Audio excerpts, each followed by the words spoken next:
Alright, now let's look at this. Option A, EC2 on demand in auto scaling ensures the employee's portal stays highly available without interruption. AWS Lambda runs the extraction process only when a document is uploaded, making it event driven and requiring no code changes to the portal. Looks good. We'll keep this. Option B, spot instances can be reclaimed by AWS at a short notice, which risk downtime for the portal. Since the requirement is continuous availability, this option fills the uptime requirement. If you want the PDF version of this course, please enroll in Diamond membership or above by clicking the join button now. Once enrolled, please connect and inbox me on LinkedIn at the rate of CloudGuruAmit or Instagram at the rate of AmitPhysique. I'll be glad to help you out with the PDF version of this course and hands-on files if available for this course. We'll remove option B. Now option C, savings plan reduce cost but still tie both workloads to EC2. Running extraction on EC2 adds operational overhead and misses the benefit of Lambda's on demand execution, making it less efficient. Option D, moving the portal to S3 and API gateway requires a complete re architecture. This violates the requirement of minimal changes and no code modification, even though Lambda would fit the extraction use case. Option A is the right choice. We have multiple choice question. The Lambda function in admin account should be triggered whenever SNS topic in the production account publishes important alerts. Option A, Lambda function in the admin account must explicitly allow SNS from the production account to invoke it. Without this resource policy, SNS cannot trigger the function across the account. We'll keep this. Option B, adding an SQSQ introduces buffering, but the question only asks for invocation of Lambda from SNS. Using SQSQ adds unnecessary complexity when SNS can already invoke Lambda. Incorrect. Now option B, the SNS topic in the production account must have a topic policy that permits the Lambda function in another account to subscribe. This ensures the cross account subscription works securely. Option D, Event Bridge can filter and forward events, but this adds an extra service layer. The requirement is solved by permissions alone, so Event Bridge is not required here. Option A and C are the right answers. Now let's look at the scenario. The team require a managed solution with proactive engagement to detect and mitigate DDoS attacks.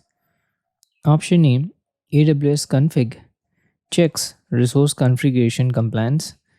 It cannot analyze traffic patterns or stop volumetric DDoS floods, so it fails to meet the proactive defense requirement. Option B, AWS WAF protects against application layer exploits like SQL injection or cross-site scripting. It doesn't provide large-scale DDoS mitigation, so it cannot handle traffic floods targeting the application load balancer. Incorrect. Now option C, guard duty detects suspicious activity from logs such as brute force or data exfiltration. It doesn't engage in real-time DDoS mitigation. So attackers can overwhelm the ELB before detection. Now option D, Shield Advanced offers managed DDoS protection with 24/7 support, automatic detection and proactive engagement. It integrates with Route 53 and ALB, ensuring the infrastructure is safeguarded against volumetric attacks. Option D is the right answer. Quick tip for the exam: whenever you see DDoS, so AWS Shield should strike on your mind. All right, now let's tackle this. We want a strong security control to protect sensitive infrastructure data and avoid unauthorized usage.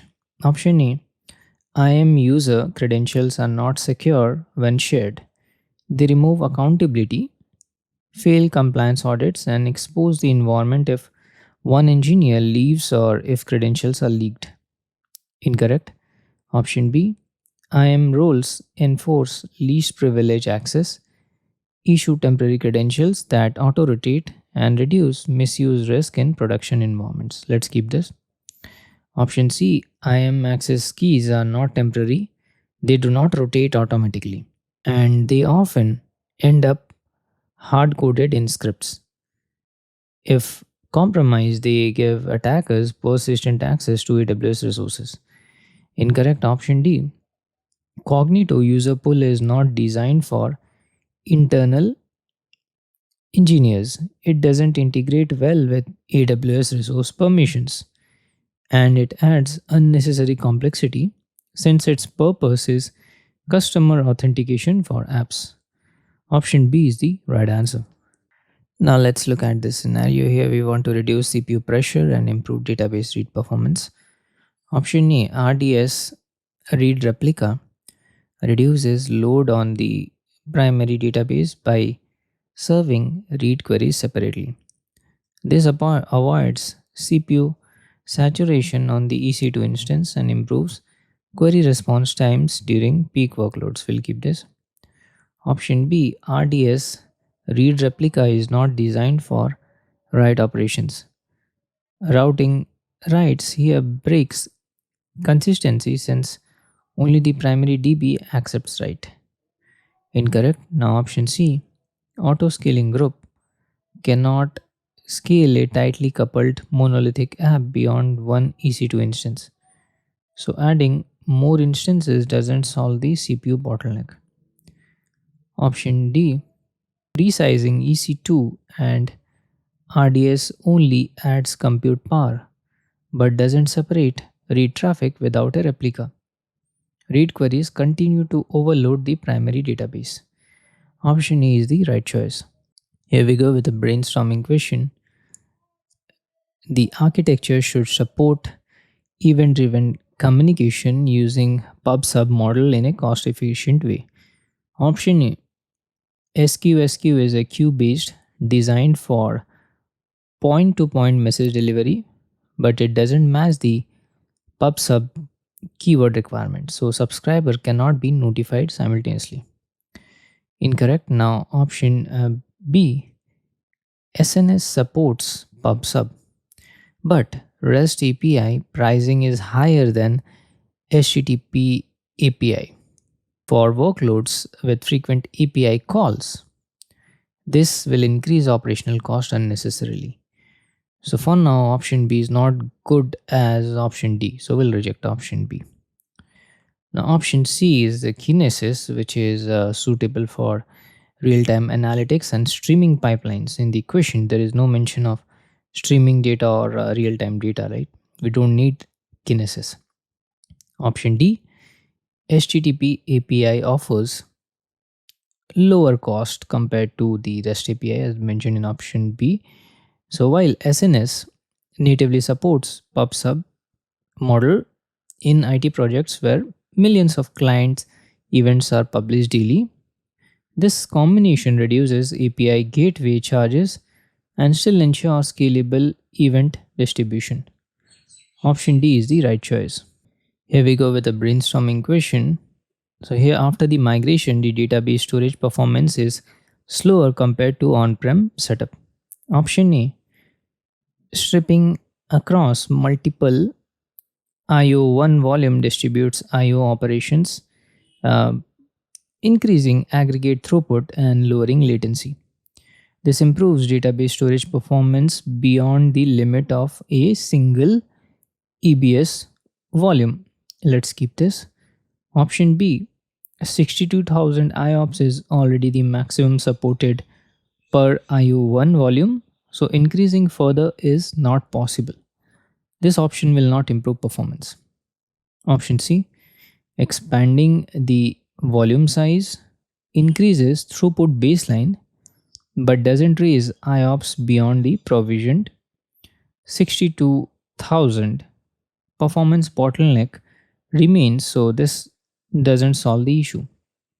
Option D, storage optimized instance provides higher EBS bandwidth and better IO handling, but the single IO1 volume still caps at 62,000 IOPS. Without striping, performance gain is limited. Option E is the right answer. Alright, now let's look at this. So, for the first 2 years, the files will be accessed once or twice and should remain immediately available. The files should be archived securely for long term compliance. Option A, grouping millions of 10 KB files into a larger objects avoids the 128 KB minimum billing per file, and Glacier instant retrieval ensures low cost storage with instant access during the first 2 years before transitioning to deep archive for long term compliance. We'll keep this. Option B, standard IA charges for 128 kilobytes per object even when files are only 10 kilobytes. So grouping still results in higher cost compared to Glacier instant retrieval, making this less efficient. Now option C, Glacier instant retrieval alone incurs 128 KB billing per file without grouping, and flexible retrieval adds higher retrieval charges over time, which increases overall cost. Incorrect. Option D, standard IA minimum billing of 128 kilobyte per file inflates storage cost for millions of small files, and moving them later to deep archive doesn't offset the initial efficiency. Option A is the right answer. Now let's tackle this scenario. Here the reporting queries to be automatically balanced across 3 Aurora replicas that have higher compute and memory capacity compared to rest of the cluster. Option A, custom endpoint allows grouping the 3 Aurora replicas with higher compute and memory. Reporting queries are automatically balanced across these replicas, ensuring performance is optimized for analytics without affecting the rest of the cluster. We'll keep this. Option B, creating a cluster copy adds extra cost and management overhead. Even then, the reader endpoint would distribute queries across all replicas in that clone, not just 3 targeted ones, so the requirement of selective distribution is not met. Incorrect. Option C, instance endpoints tie each query to a single replica. This means the BI team, that is the business intelligence team, would need manual connection handling, and queries wouldn't automatically balance across the 3 nodes, reducing efficiency. Option D, reader endpoint balances queries across every Aurora replica in the cluster. It cannot restrict distribution to only the 3 replicas with higher specification. So the reporting workloads would spill over to less capable nodes. Option A is the correct choice. Alright, now let's tackle this. The object should be encrypted at rest with the encryption key rotated automatically every year. We need to track key rotation events using AWS CloudTrail while keeping encryption cost low. Option A, server-side encryption requires the company to supply and manage its own keys.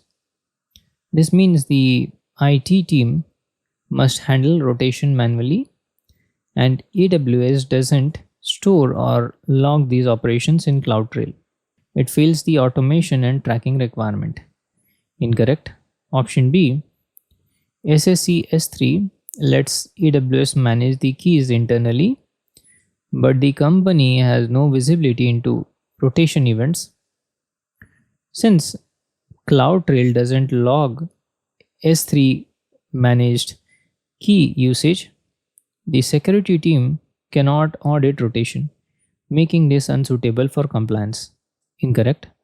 Option C, AWS managed KMS keys are automatically rotated every year by AWS.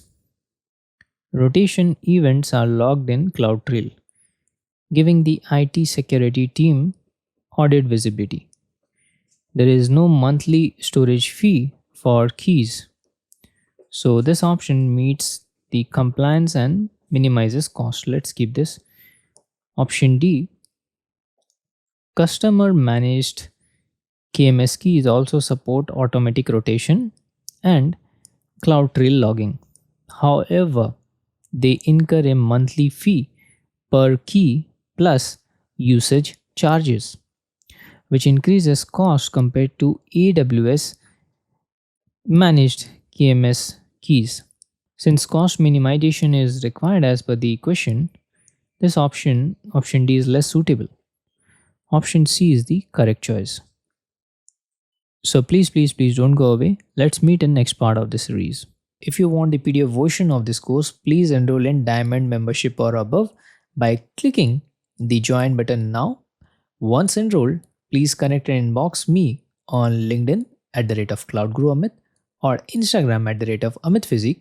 I'll be glad to help you out with the PDF version of this course and hands-on files if available for this course. Thank you so much for watching this video.